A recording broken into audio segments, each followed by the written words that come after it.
What a powerful film. Just absolutely amazing. I want to start by asking you a question, Ibram. This started with a book that you wrote in 2016. It was a book that was a bit of a departure from your earlier work. Why did you decide to write Stamped from the beginning? So my first book was a book on Black student activists in the late 1960s. And I actually was writing a book on the origin of Black studies. I wanted to show how these 18 and 20 and 22-year-olds came up with the intellectual rationale for what we now call African American studies, Africana studies, Black studies, which means they wrote the original proposals for these departments and programs. They typically went to faculty meetings and debated with faculty on the need for Black studies. And I wanted to show that. And so I started writing that book, but I decided in order to write that book, I needed to really show the intellectual atmosphere that these students were engaged in. In other words, they were making the case that all the disciplines, history, sociology, psychology, sociology, were racist. So they needed something completely new, which they called Black studies. And in the late 1960s, most of these disciplines were dominated by liberal scholars. And so I was like, wait, what do you mean? So it was liberal scholars who were dominating these disciplines, and these students were calling them racist. And so what actually I found from these students is that most of these liberal scholars, though they were opposing notions of biological racial hierarchy, they were typically expressing ideas that Black people were culturally or behaviorally inferior. They were typically expressing what in the film we called assimilationist ideas. And they were typically denying that those ideas were racist. And these students were like, no, those ideas are racist too. Not the Jim Crow segregationists are racist, y'all are racist too. So I wanted to show that in the book, and I actually wrote the first chapter on that, and I realized I had a book on my hand in and of itself through that chapter. Wow. And 500 pages later, end up with this incredibly important book, National Book Award winning book, one of the most banned books in America.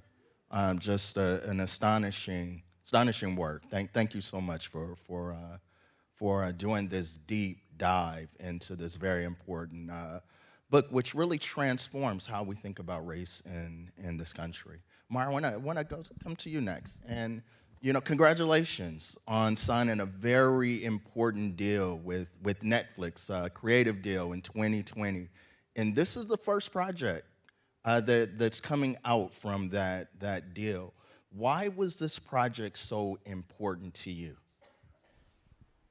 I think if you care about yourself, I think if you care about your children, if you care about your husband, if you care about your community, if you care about the city, on and on, we all should care about this book, about this moment in time. And at the time, my deal closed in April of 2020. And we go back to that time, we were arrested by COVID, but what was really shocking us at that time, and it was painful to watch the news because the numbers of Black deaths around COVID were alarming, and people were wondering why, and all the Black scholars, and you didn't have to be a scholar, you could just be, Black people knew why we were dying at those rates. And then George Floyd. And raising Black sons in America, worried, I'm supposed to have the deal of a lifetime. I get to speak to a global audience about the scripted, they wanted more Girlfriends, The Game, Being Mary Jane, they wanted more of that, and I want to do that. But there's a moment in time when you have to say, wait, how do I participate in this moment? Do I go write signs? Do I take my kids to the protest?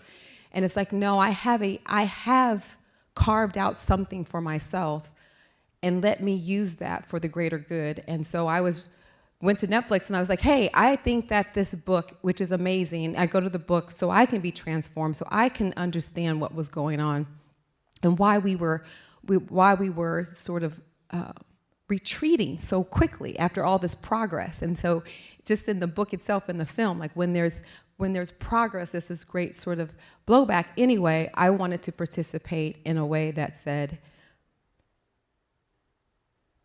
my greater gift is not marching in the street. My greater gift is how do I get this on? And I wanted to do a crown. I wanted to do a roots version of the book at the crown level. And they were like, no. But meanwhile, Roger Ross Williams was also after the book for a documentary film. And they were saying that the two of you, why don't you guys meet? You were both very passionate about this, and perhaps you should get together. So that's how it happened. Roger, I want to ask you about your involvement. You're coming off of another major project, the 1619 documentary.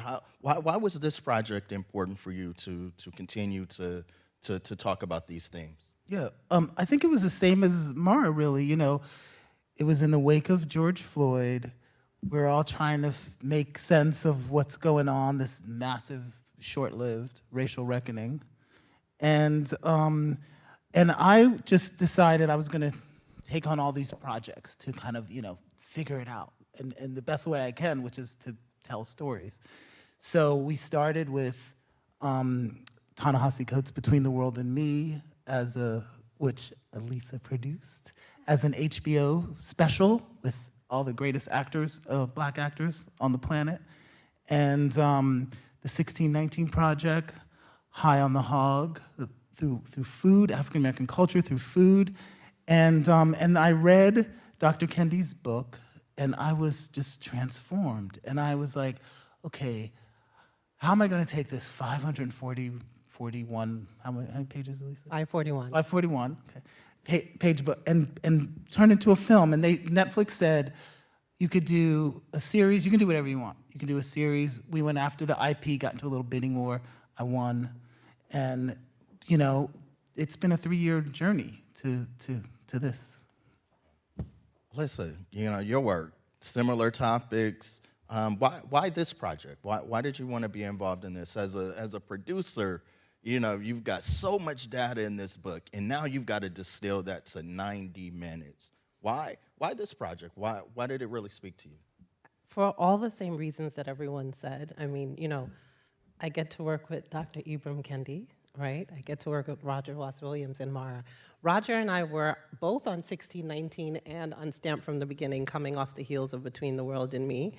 And it was a very hard decision about which one of them. I said, which one? You can do both, you can pick. Which one you want to produce? And for 2 seconds, I was on both of them. And I remember everyone kept saying, Elisa, it's the same time period. You know, you have to make them different. How are you going to make them different? And I was like, we never tired of World War II stories or mob stories. Why are we having this conversation? It's 600 years that we're talking about, and it's not the same, right? And so what I felt, though, was different about Stamped from the Beginning was that the book really got to the fact that these ideas were created with self-interest. They're perpetuated, they're given to us. We all inhale it like air, we exhale it, and we don't even realize that we're doing it. And while that's happening, policy is getting made. And I really like the resistance piece, right? So every time these policies are made, our people resist. We've been resisting since they were trying to get us in Africa and throughout the Middle Passage. That's what that graphic novel part shows. And so I really wanted to uplift the stories of resistance, of women telling their stories, of Black men resisting, and also the fact that we are in a time right now where we're seeing policies, you talked about banning book, policies that are affecting us all. And if we are not careful, you know, we won't be able to reverse it. But I love to say they can ban books, but they can't ban Netflix. Tell a friend to tell a friend. There's so many powerful stories in this documentary, and one that means so much to me is the story of Phyllis Wheatley. And recently, the museum was able to collect a manuscript from Phyllis Wheatley called Ocean, a poem that she wrote as she was journeying back from England to America. She had to go to London to get her work published. And then as she was sort of making her way back and going through that journey that 20 million people had to go through, and she put her thoughts down on paper, Why was it so important for you to make sure that you are centralizing her story in this narrative? Well, go ahead, Mara.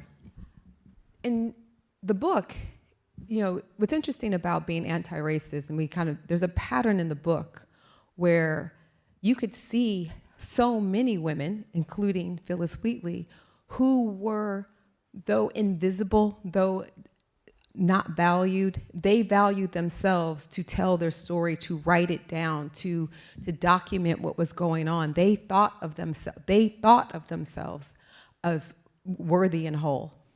And what's interesting is, so that pattern was happening in the book, but it was also at the time that we were doing the film, Stacey Abrams was this figure who was basically, we were all waiting up all night wondering about Georgia, but we were in the middle of that moment making the film.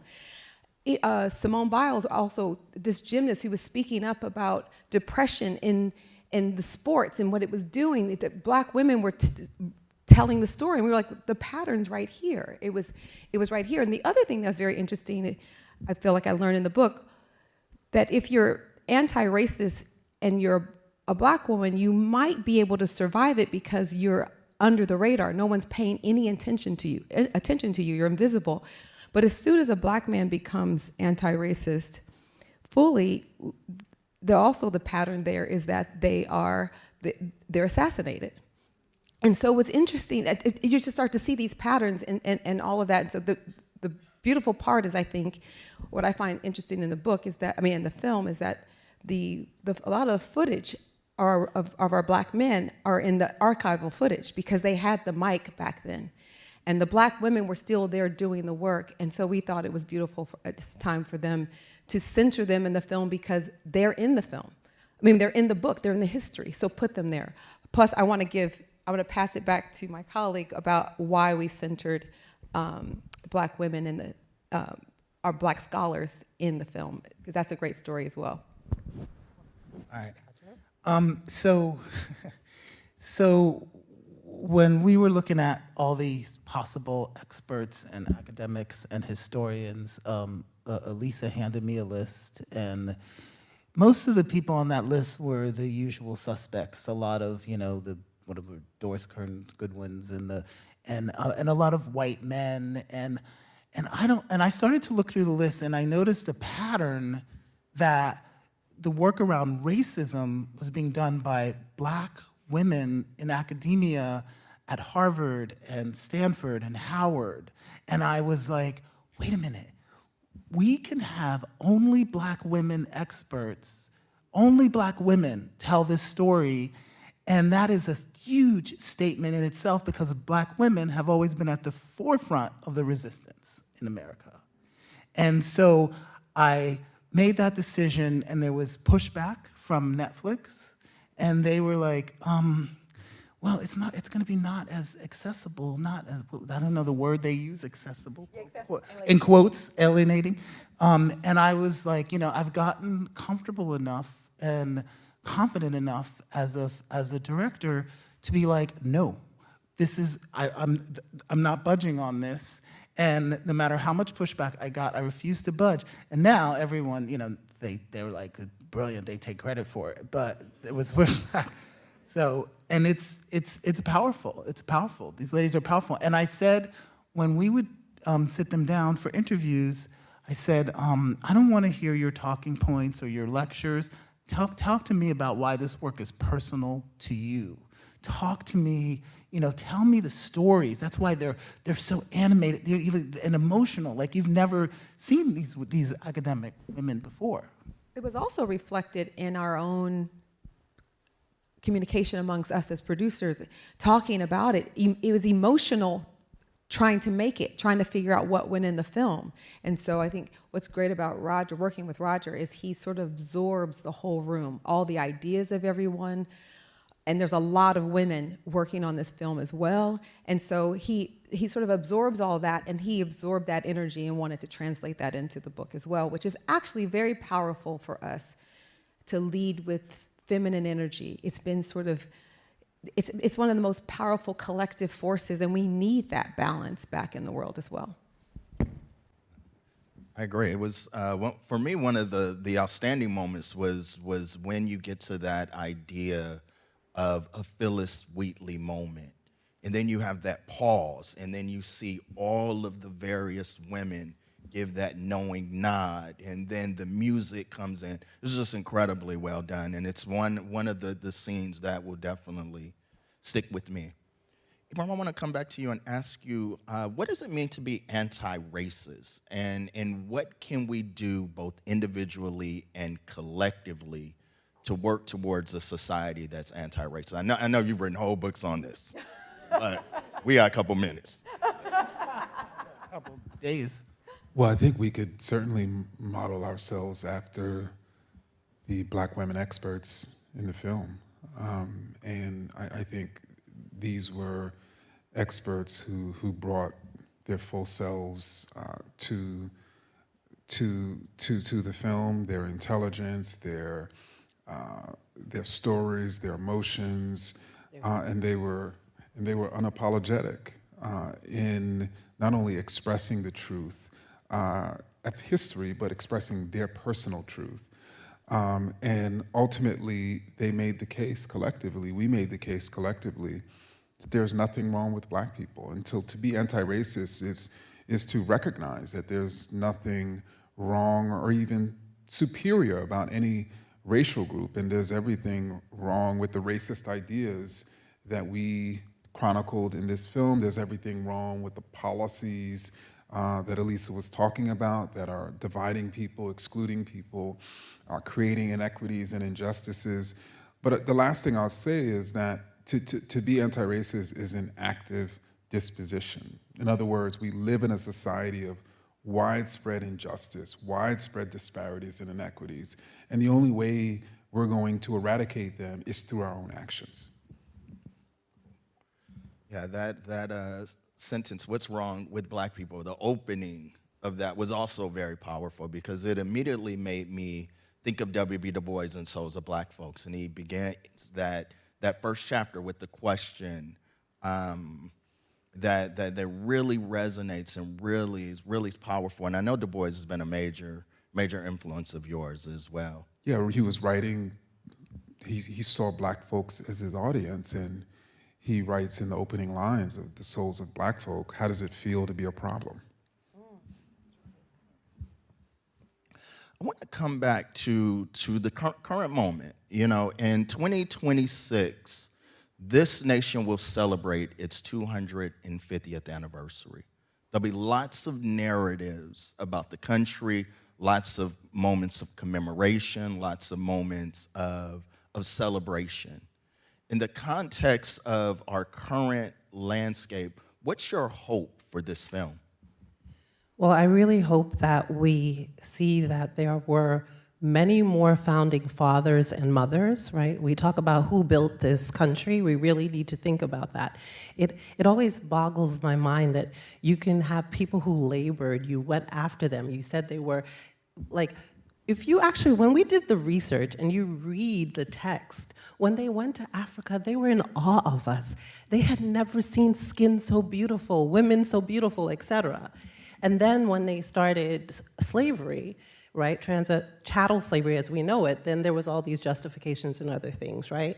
And then it gets me when we say, like, Black people are lazy. I'm like, we built everything you see that are these monuments. We can't be lazy. And I always say, you were sitting on the porch sipping mint juleps while we were actually doing the work, right? So I hope that we see who the real we acknowledge additional founding fathers and mothers. We acknowledge Black people's place in the world, in America, and how we help to build this country. I hope that we create policies that don't create, I'm not about diversity, that create equality, right, and parity. And I hope that everybody looks at themselves after this film, says there's nothing wrong with Black people, and like Dr. Kendi said, works towards a truly anti-racist society.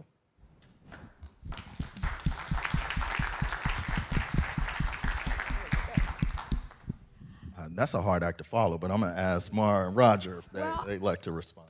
You know, if we're paying attention, and of course we are, there's a lot of suffering, and not just by Black people in this country. A lot of us are hurting in a lot of ways, and power is just sapping everything out of our society, and thus, if you're scratching and surviving, it's harder and harder to just be patient. It's harder to be patient with your children, let alone if you have a job, your colleagues. And if you're paying attention, 250 years ago, most of that hardship was on Black people. But those ideas of power against a certain group of people, in some regard, power is treating all of us like the way they've treated Black people.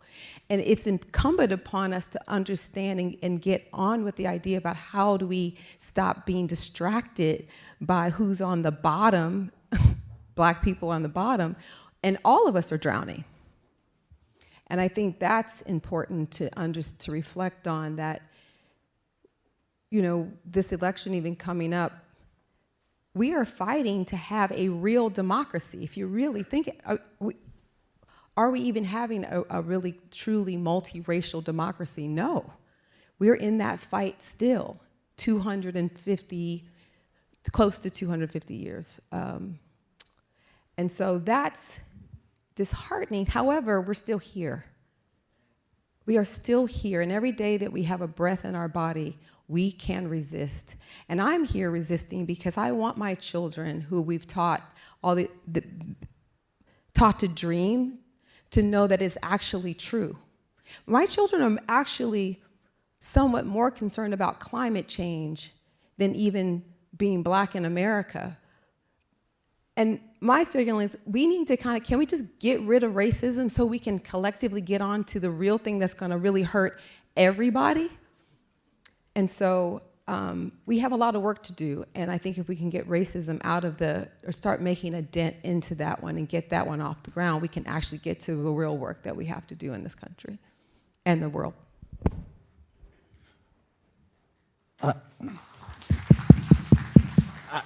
I have nothing to say to follow up these two amazing Black women here sitting on my side, but I just want to say something from a business perspective, that Stamped from the Beginning on November 20th, premiered on Netflix. It went to the top 10 in the US of films, on all films on Netflix in the US. That is a huge deal. And that sends an incredible message to Netflix that people care about racism and they care about issues like this. And what I want to say to all of you is spread the word. We don't want to take our foot off the gas. The more people that watch this on Netflix, the more our message gets out there. They promote us, they promote the film, they promote the message of the film. It's really important because this is a game changer, because they were shocked. There was a time, when the end of racial reckoning was over in America, and Netflix was like, look, I'm grateful to Netflix for putting this on the air. Yes, we're grateful. But okay, she's like, be grateful now. But there was a time where we thought this wouldn't ever make it to air. And we fought for that. I fought hard for that. And that it made it to the top 10 is a huge deal. So keep it up there in the top 10, y'all. We were 2 after Minions. My kid said, Mommy, you're 2 after Minions. Minions was a blockbuster. Yeah. Indeed. We've got a couple of minutes left. What's your parting message to us, and what comes next for you? What's your next project? You get the last word. We're going down the line. Yes. Dr. Kendi. Yeah, let's go down the line. So in January, I'm coming out with a new book. It is a young people's adaptation of Barracoon by Zora Neale Hurston. And so I'm really excited about that project. I've been working with Zora Neale Hurston's estate to transform some of her writings in a form for young people, and so this will be for middle graders.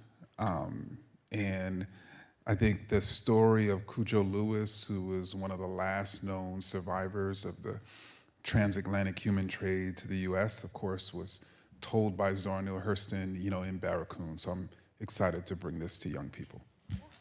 Wow, we didn't even know that. We've been promoting the film. What do I have next? I am doing a Stamp from the Beginning impact campaign. We made this film to change hearts, minds, and policy, and I am trying to work with our team of producers to make sure that it does just that. We want it to re-edit it so that we can get it to middle schoolers. We want to create curriculum. We want to do an annotated website and more, because it is crucially important that children of all kinds grow up understanding there's nothing wrong with Black people, but also grow up understanding that they have a right, they have an obligation, and they have the power to make change for everybody. So that's what I'm working on next. I'm gonna take a sleep.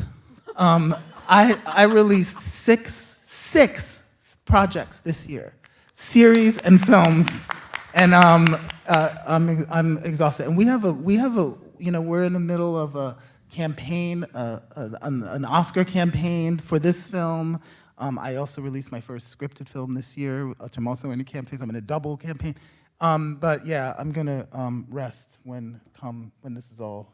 We're done with the campaign. Hopefully it's successful. If you guys push the film, it'll be successful.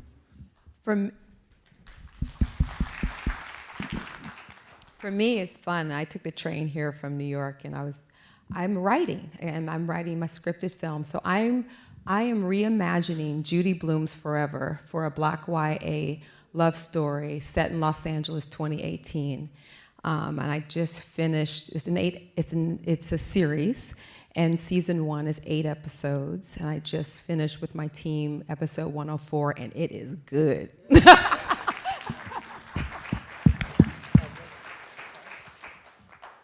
Please join me in thanking our panelists. Thank you guys. Thank you. Thank you so much.